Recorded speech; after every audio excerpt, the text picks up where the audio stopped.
I'm Celine Williams, and welcome to the Leading Through Crisis podcast, a conversation series exploring resiliency and leadership in challenging times. My guest today is Sarah Olivieri, who is a business leadership coach and strategist who has a passion for helping organizations thrive. She is also a #1 international best-selling author. Welcome, Sarah. It's really great to be here. I'm excited to talk to you for a number of reasons. I'm really lucky with the guests I get to have on this show. But before we jump into all of that, I do want to ask the question I start every one of these episodes off with, which is the name of the podcast is Leading Through Crisis. When you hear that phrase, what comes up for you, or what does that mean for you? Well, I have to say, when this podcast was coming up in my calendar and I saw that topic, I had like the mini crisis process happen in front of me, which was like, oh my God, that's not my topic. And then, wait, let me just check if that's the name of the podcast or if that's the topic. And then I was like, oh, that's the name of the podcast. And then I was like, well, wait a second. I deal with crisis all the time as a leader myself and as a coach of other leaders. And I have processes for dealing with crises and how to get out of crisis. And immediately I was then out of that temporary crisis moment.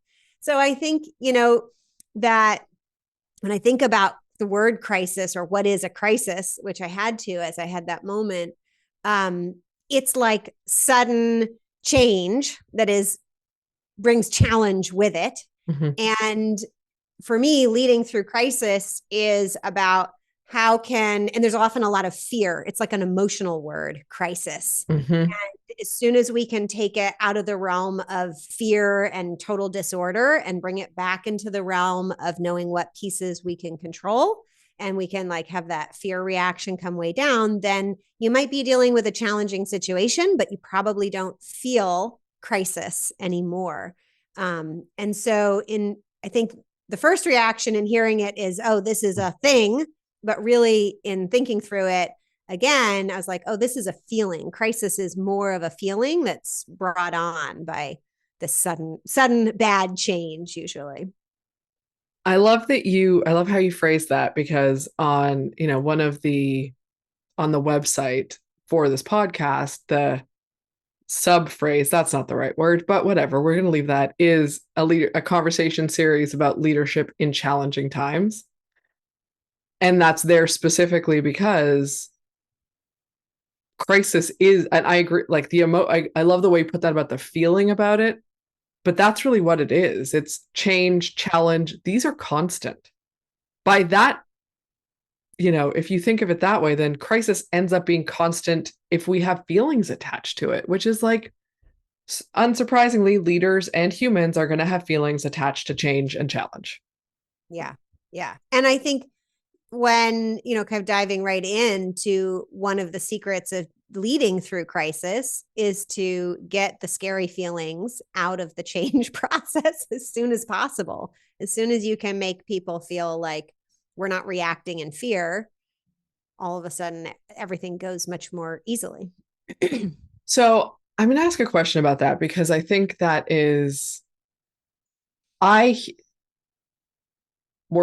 have worked with a lot of leaders who would not even acknowledge that fear was part of what they were feeling or how they were reacting or whatever the situation was.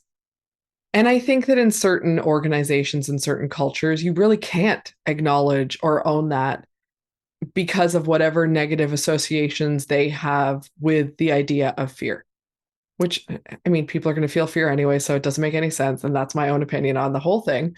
But with that in mind, how do you even, like, when you're saying people acknowledging the fear, if they don't see it, how do you get them to the point to see it, to acknowledge it? And I ask this as you work with leaders, leadership systems, you talked about some of these things. Let's start from the very beginning. How do you get them there? Well, I don't think people have to acknowledge that they're acting out of fear in order to be taken into a space where they're no longer fearful. But as a leader, one of the things I teach my clients a lot is whenever they enter a meeting, a room, people they're leading or whatever, you don't even have to have like any sort of control or power over them to show up as a leader, the first thing you need to do is read the room. And what I mean by this is, right, just see how people are emotionally. Are they happily chatting with each other? Are they sitting like looking at their phones? What's going on? And if you don't have a clear read, ask some questions to help you get a better read. Hey, what'd you do this weekend? Hey, what's going on for you right now? Right? Find out what's going on. Do a more formal check-in activity. I like to start meetings off with like a high-low, we call it. So you share a high from your week and a low from your week. And sometimes I will explicitly say, share a personal high-low. If I think there's a lot of outside stuff going on that was coming into the room when we were having a business meeting, this happened a lot during the pandemic, I'd ask for a personal high-low. And then people shared, oh, especially in the beginning, oh, my husband just got COVID and, we're dealing with that. And so once we read the room, if people are in an emotional state or really focused on things that aren't the topic of the meeting, the next thing I trained is you don't start the meeting you planned until you've addressed this emotional distraction of your team. And I think one way to do that, because you asked, is listen to people. Or the phrase I really like to be specifically say is make people feel heard, because you can make people feel heard without actually listening to them. And you can listen to them and still not make them feel heard. But it is the feeling heard that often makes people feel safer and calmer, because now they feel like, oh, and if you can stay calm yourself. So I think part of pre-reading the room, read yourself, right? Like, oh, am I having an emotional reaction to this? Let me, breathe a moment, get that in check. Like, and now think through, what is this situation? And ask that question like I did for myself on my calendar read, right? Like I was like, oh, I'm reacting. But what's really going on here? And if you can ask yourself that question, if you can get emotional awareness for yourself and then say, well, what's really going on here, and start to pull apart the pieces, you'll find pieces that you know how to deal with and that are familiar to you, and it'll all get a lot easier. So there's two things that come up for me when you say that I want to ask about. The first one is, I think there's a lot of, look, I think emotional awareness is incredibly important. And I think there are many people who cannot name their emotions. They don't actually know what they are feeling inside of each of these moments, if that makes sense. Like they get, whether it's they don't know the name for the emotion, they don't connect how they're feeling to a specific emotion, they whatever. I think there's so many layers of this. So the first thing is, how does one start to, how have you worked with people to start to recognize some of those, and name some of those emotions? Because I do, like you said, that emotional awareness matters. Yeah. And the second question I have, which kind of goes back to something that you said as part of this, is when and I'm not going to get this wording right, so I apologize up front, but you had said, someone doesn't need to acknowledge fear to move through fear. Yeah. So if that's the case and they're not aware of the fear, how can you help someone, or how does someone move through an emotion that they can't name or have an awareness of? Does that make sense? I know. I'm just going to ask you all the big questions, Sarah. Here you go. And I'm thinking here, like, this is how I learned this and how I learned that, and here's a great source. So I think one is to be a great leader, and I'm kind of stumbling on this word a bit, right? Because some leaders are leaders because they're in positions of authority, yes, and other leaders are not in positions of authority. So I often show up as a leader to the point that, like, when I'm shopping in the store, people will ask me questions. Other shoppers will ask me questions for my opinion to help guide them in their shopping, because I show up as a leader, right? I have they're just strangers in the store, right? So to be that kind of leader, to show up and to be able to guide people, influence people, support people, these are all different kinds of roles. The leader needs to develop a practice of learning. Like, think of yourself like you got to go to school to learn about emotions and really how the brain works.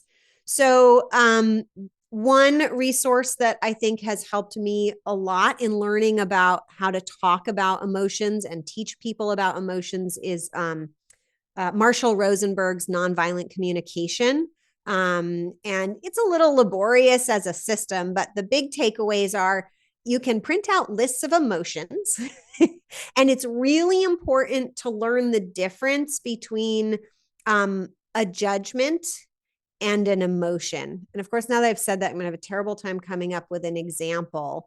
But I laugh but because I would be the exact same way. I'd be like, I remember this thing, and oh no, yep. What's a really good example? It'll come to me. So, but we attribute things to people. We say a lot of things that are kind of judgmental of people rather than describing their emotions in a totally non-judgmental way. And Marshall Rosenberg is really good at that. Asking questions and not one of the pieces of language he talks about is rather than say, you made me feel upset. The reality is you can't make me feel anything. My feelings are generated inside my body. You have you may influence that, but you can't force me to feel a certain way. So change your language. Say, I felt this way when you said this other thing. And this is just like any skill. This is something you can practice. If you hear, and I do it with my kid all the time, right? He says like, oh, you made me so upset today. It's like you feel upset. But, and maybe some of my actions were things that you didn't like, but your emotions are inside your body. So kind of lesson number one is recognize all your emotions are controlled inside your body and you can gain control over them. And different people have different degrees of ability to gain control. But meditation, there's many forms of meditation, but I think the basic benefit to me of meditation is it helps kind of rewire your brain, if you will, so that you can feel what's going on inside your body and inside your brain, almost get like a clearer outside lens so that you can go, oh, I'm feeling, and oh, maybe you can create a little space between when you feel it and when you react. And if you can slow down that timeline a little, which I think meditation is really good at, then you have a moment to acknowledge and realize what you're feeling before you react.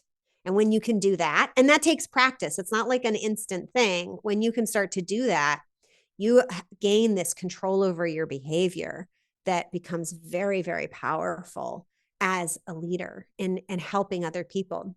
Because if you can show up and either not be, you can be afraid, right? They're not telling anybody, don't be afraid. I'm saying don't react from the fear, right? You can then exist. I feel afraid, but there's other things going on and my fear is not going to help me, but something else will help me. And let me focus on that. So it's really about have the emotions, certainly don't deny yourself, but don't let them be the generator of your behavior, especially if you're trying to get something done in a group.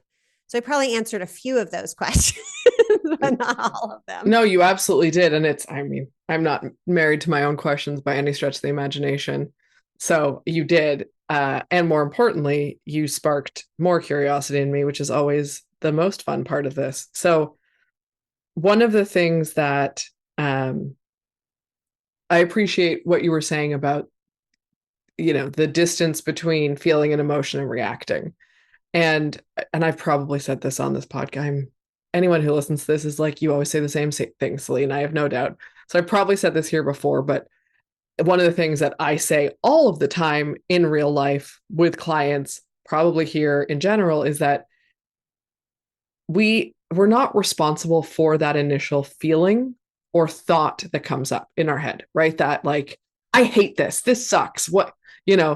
Fear over whatever. We're not responsible for that. That's our body telling us something. That's information and data, and that's important. However, after we feel or think that, we are responsible for everything else that happens. Yeah. And we have a choice, even if we don't want to think we do, in if that is constructive or destructive. And to me, that's the real, like, that's what I hear inside of what you're saying is I'm phrasing it a different way, but like, let's get really clear on what's going to benefit, what I can do that is serving me or the people around me or however you want to think about it, and not just operate with the under the idea that the feeling is this thing that exists outside of me that controls me in these ways. Yeah, absolutely.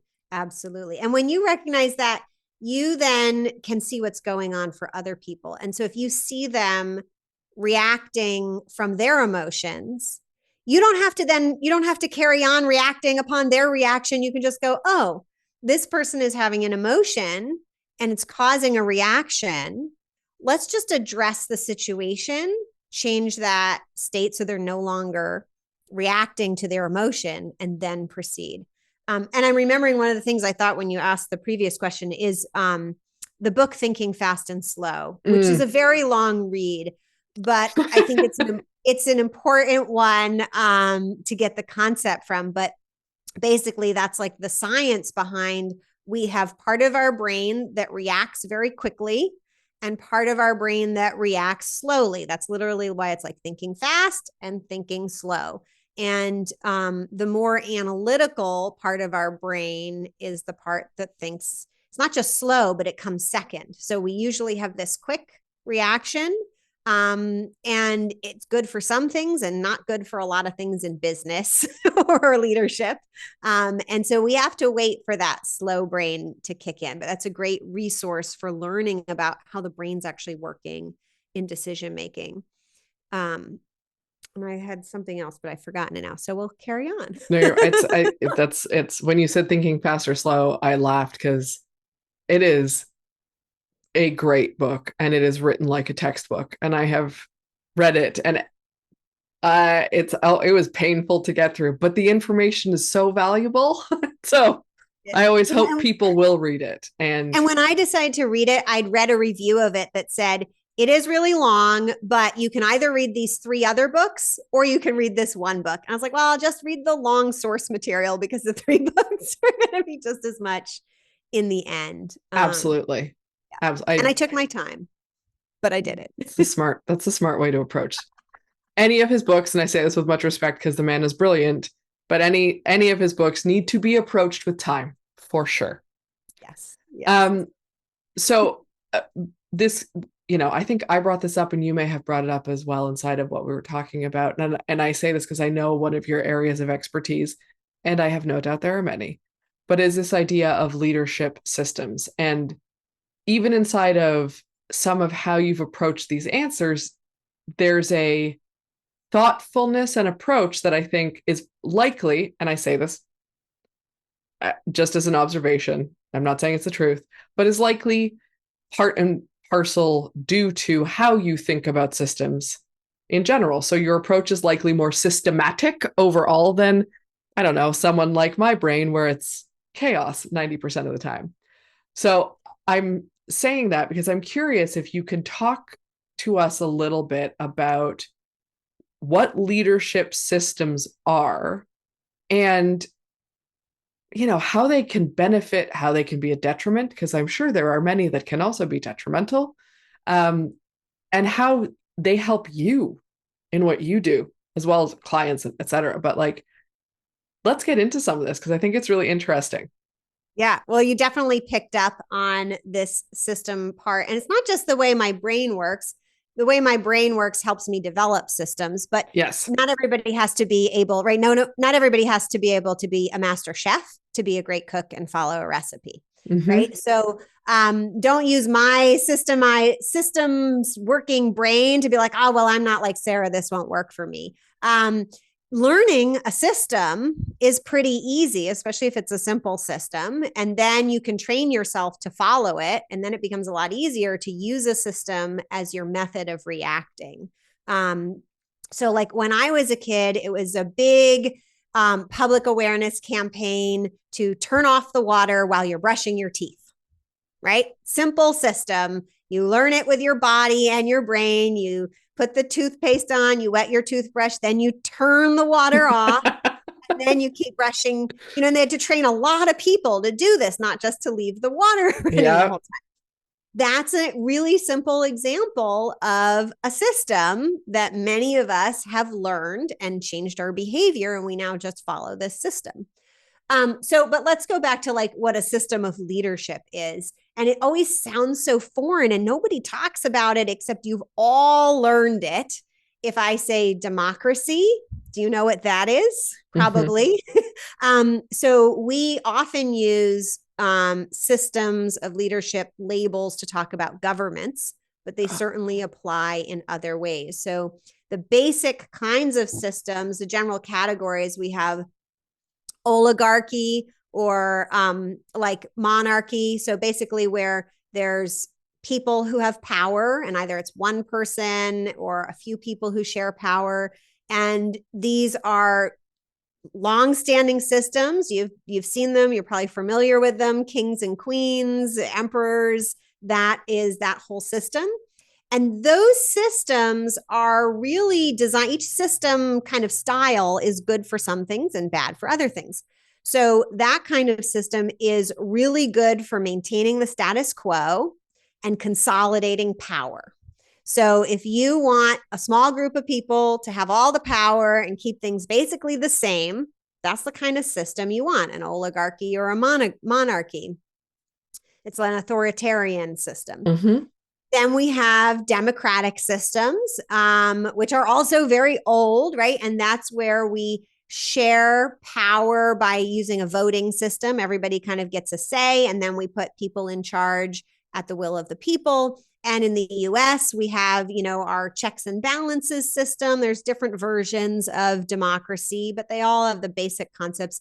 And democracy is where we start to see systems and processes start taking a lead over individuals. So like where we had that, in a monarchy, the king gets to decide or the queen gets to decide. And then there's other levels of people who just get to decide. And they can change the process or do it however they want. Well, in a democracy, we become much more emphasize the processes, right? The election process is really, really important in a democracy. We have all these systems that keep the thing going as people rotate out. So it's very good at representing people's needs of a large group. It's quite good at maintaining stability, right? Democracies, once you get them going over a couple generations, they can stay in place for a very long time because they're not people dependent, and you don't get like the wars over power between people because it's not so much about the people. And then we have leaderless systems, which are very, very powerful if you want to achieve an outcome. So, right. So the monarchy is about consolidating power. The democracy is about representing people's needs. And the leaderless systems are about they're good at achieving outcomes. And they are almost totally about processes and about letting people be flexible too with what processes they use. And if anybody's heard of like Agile or Scrum from the tech world, these are kind of built more on that leaderless system type of model. So hopefully now you're going, oh yeah, I've heard of some leadership systems before. And I think so many of us, our businesses, if you're in business, default to that hierarchical model from the monarchy or the oligarchy because that's how the school system is run. And that's how many family structures are also set up. And so many of us have that model ingrained. We've been trained in that model. It's Mm-hmm. not like none of these are like naturally inherent one way or another. Mm-hmm. And so we start using it because it's the one we're most familiar with. Um, I appreciate that explanation. And I'm guessing that there's a number of people who would be listening to this going, oh, I just assumed those were political systems or whatever not necessarily leadership systems.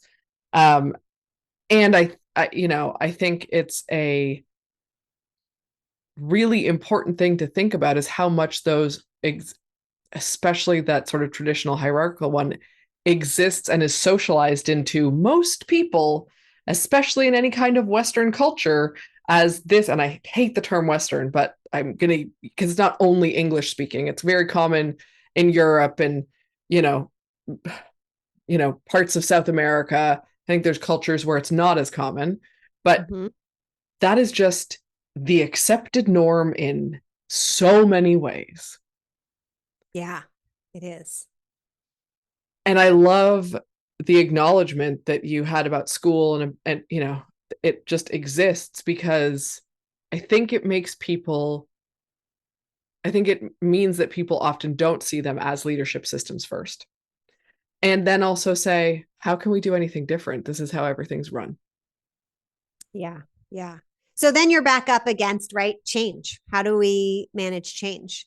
And I don't love the word manage change. I feel like change comes about when we have a change moment, Mm-hmm. something that is disruptive enough to kind of create that initial momentum to get the change going. And when I think about, do I want to get something to change? First best avenue is to look for a change moment that's already presented itself.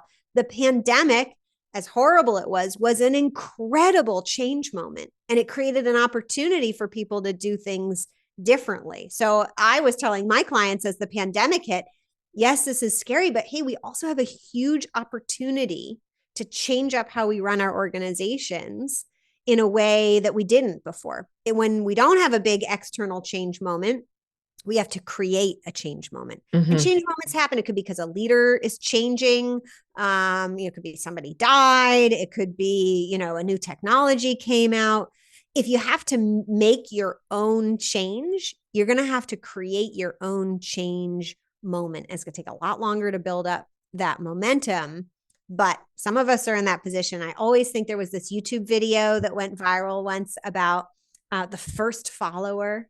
Did you see there was like this crazy dancing No. guy?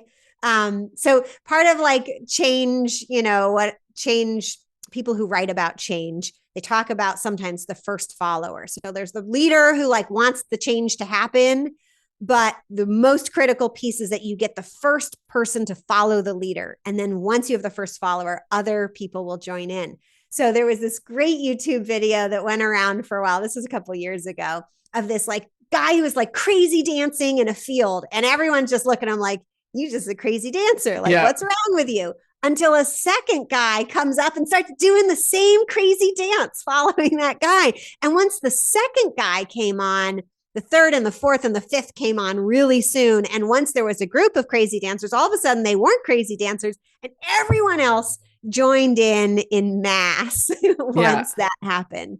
So, we can get these things going, but we really have to start bringing people in slowly and get a few people to follow and say, yeah, we're going to go in this direction too. Otherwise, you're just the lone change person. Well, and I think it's really interesting. Um, I love the idea of leveraging change moments that, like the pandemic, that are outside of our control, that happen, you know, to us in some way, shape, or around us, affect us, whatever, however we want to think about it. Um, and I think that often people struggle to recognize them in the pandemic aside. I mean, look, I think there's still so many people who don't recognize the opportunity for change that it was and are from the beginning we're just waiting to quote unquote get back to normal, which is very frustrating for me personally. I'll fully own it's my personal thing when I hear that, and I still hear it and I'm like, so frustrating that the opportunity was missed. But I do think that happens quite often. Is there is a change moment and people are so resistant to change that even those that want change in some way don't know how to see that moment. Yeah. Yeah. I think in that case, having a guide is really helpful, right? Or having a leader who says, hey, this is an opportunity. But you hear that enough times and then you start to absorb it. I think my clients always say, like, we hear your voice, Sarah. Like, I was doing this thing and Sarah's voice said, because I repeated it again and again. And going back to systems, like how do I end up repeating the same thing again and again? Because when I think about how to deal with situations, I think about, okay, what's the basic process, the framework that's going to work again and again and again, so that I'm not trying to reinvent the wheel in the middle of a crisis to go back, right? That is not the time to be experimenting in crisis. That is the time to pull out the tried and true method for turning a crisis into a non-crisis again and again. And what do I use? This basic system. First, you check in with the emotions, then you ask what's really going on here, right? Once you get people focused and calm down, what's really going on here? What do we see? What do we know? What do we don't know?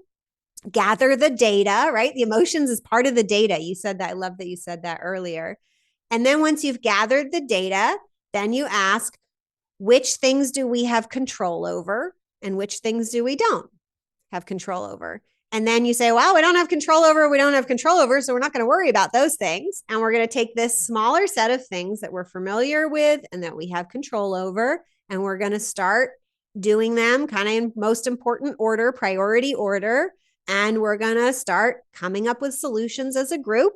And then we're going to go off and implement those solutions. And we're going to check back and see how it's working.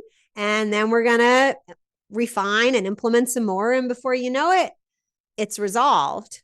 And even better, if you're on the lookout for things coming up, if you get used to that process, you can, like we were just saying, you can avoid the crisis moment almost entirely, or it's like very, very short, and skip right to the opportunity that's coming with some disruption rather than the fear and crazy. And, I think there's Chicken Little, Chicken Little. Yes. All right. The response, there's a scale of response to crisis. You could be the Chicken Little end or the, calm, cool, and collected, the MacGyver end, right? Yeah. MacGyver figures out what to do. Maybe it's a little dated example, but MacGyver does the same thing, right? It's not like MacGyver has everything he needs with him. MacGyver says, okay, well, what do we have around us that we can make work? Yeah. And we'll put it together and come up with a solution. So I'd say the more you can train yourself to less Chicken Little time and scooch on over the MacGyver end of the spectrum, you'll be happier and you'll come up with solutions sooner. So I actually want to say something about this, but I just want to acknowledge that I love the scale of Chicken Little to MacGyver. Just the visual of Chicken Little to MacGyver makes me so happy. I really hope that people start using that scale because it's beautiful. So I did inside of what you were saying, I got so distracted by the Chicken Little visual. That's how my brain works. Is I was like, oh, this brings me so much joy. But I want to put on kind of a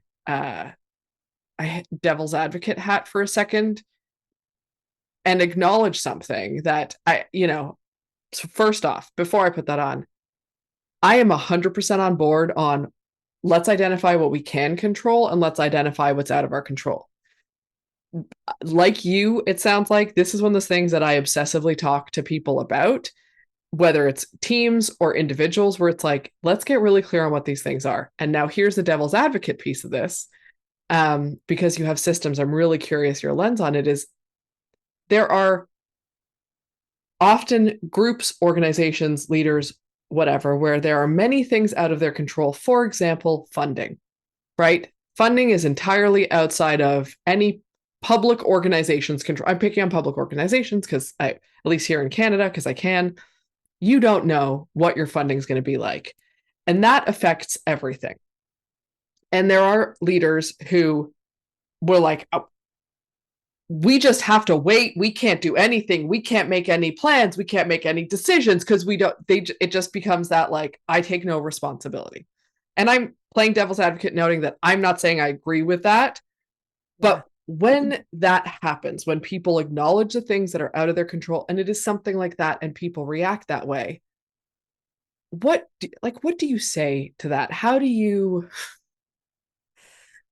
What do you say to that? Let's start with that, Sarah.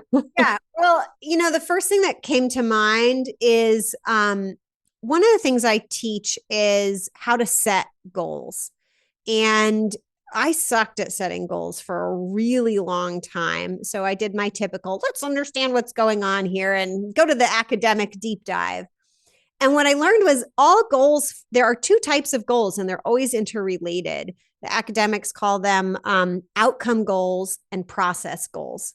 Outcome goals are things that are results that are out of your control. And process goals, which I have renamed execution goals because I could never remember them, are things that you can do, things that you can execute on. That's why I call them execution goals. So it's really, really important, even in your goal setting. So if you say, wow, we don't know, problem, we don't know what our funding's going to be. And also problem, we need more funding, right? So we'd like to know what it is and we'd like to have more of it. Mm-hmm. So having more funding, and this is always a tricky, I work with nonprofits. So this is always, it sounds like, oh, we need to fundraise, but getting more funding is always really about getting other people to give you their money, whether it's government or private. So that's out of your control. All right, now let's think about the things that are in our control. Let's come up with a list of things that we could do to know when our funding is. Sometimes it's better to, say like, well, if we could just know this certain percentage, we'd be good. And we'll plan on that certain percentage. And then anything extra is a bonus. So knowing and predictability is often very valuable to us, but not always. We talked about earlier how I've traveled a lot. And when I lived in Africa, I lived with a family and they were pretty well off. The mother worked for the president and the father worked for the university, and they had a good car.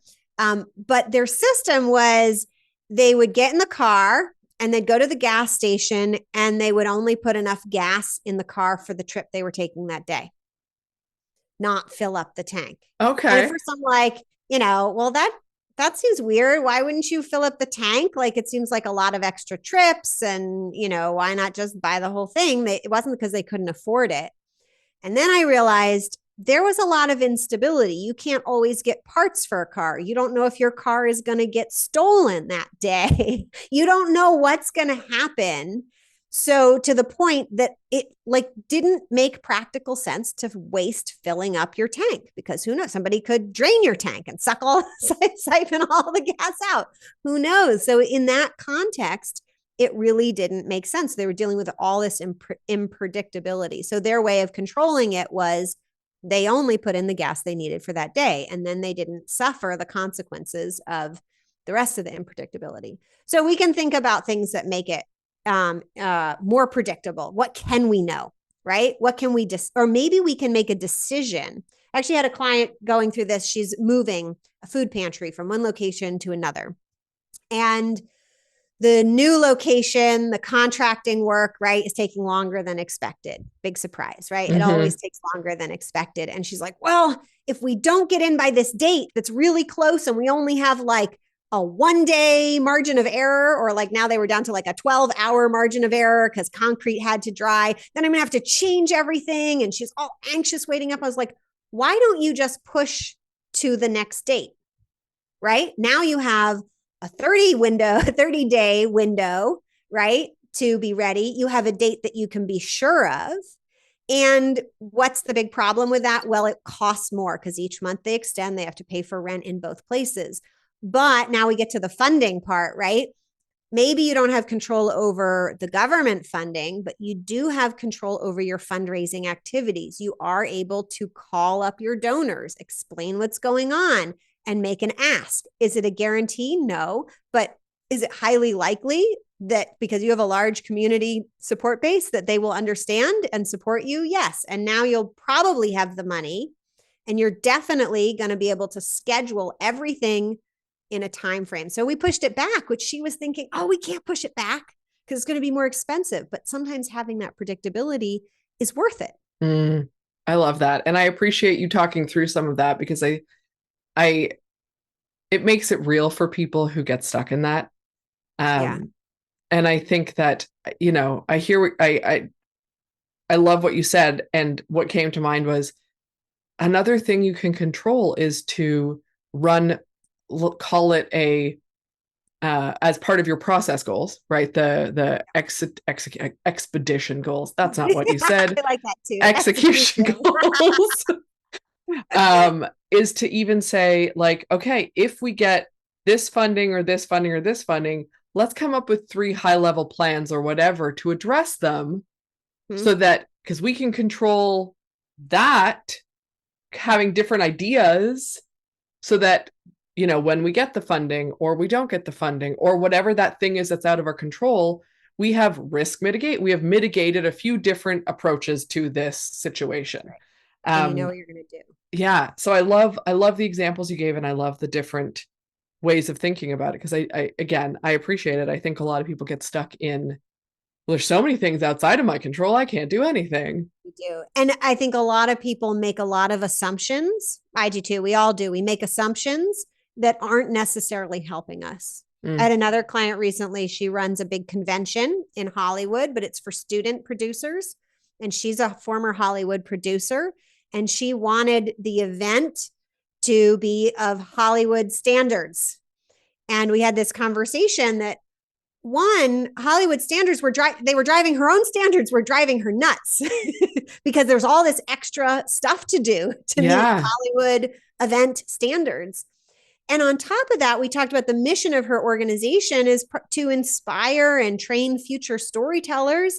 And it was really important to her to involve students. So I said, listen, you make students more involved, and students would rather see their peers do something pretty good than have a pro Hollywood contractor do something perfectly, right? It is more meaningful. So not only are you making your life more difficult by holding yourself to these standards, they're actually taking away from what you're trying to achieve with this event. And by lowering your standards and making it more about, it's student produced.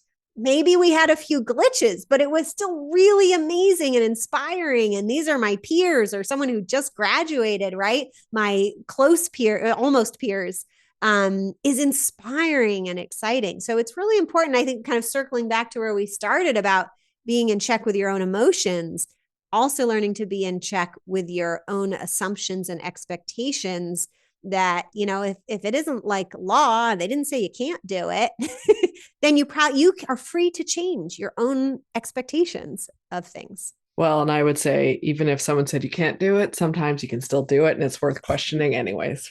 That's right. Just my 2 cents on that. This has been a pleasure, Sarah. And before we wrap up, because I think there's so much here, but I want to give you the opportunity, if there's something that we didn't get to, or that you want to say or emphasize before we wrap up, give you the opportunity to speak into that. And saying, no, I think I'm good, is also completely acceptable, for the record. I feel like we covered so much. This is probably like a re-listen to, but I'd say my number one takeaway for folks, if you need the cheat sheet, is if you need to start somewhere, start with learning about your own emotions and learning to recognize them, because that's probably one of the most rewarding things any human being could do for themselves, not just for business or leadership, but just to feel that you can experience joy and peace in any situation. That's so powerful, and it can bring you so much happiness. Just that one thing is worth it. I could not agree more. Thank you for your time, Sarah. It's been a pleasure. There will be links where everyone can find you in the show notes, so for everyone to check that out. And I hope we do this again. It was a pleasure. It was a pleasure getting to know you a little bit. Thank you for being so generous with your time and energy and insights. That would be great. Thank you for the wonderful questions and great listening. You are very kind. I appreciate that. Thank you. Thanks for joining me today on the Leading Through Crisis podcast. If you enjoyed this conversation, please take a minute to rate and review us on your podcast app. If you're interested in learning more about any of our guests, you can find us online at www.leadingthroughcrisis.ca.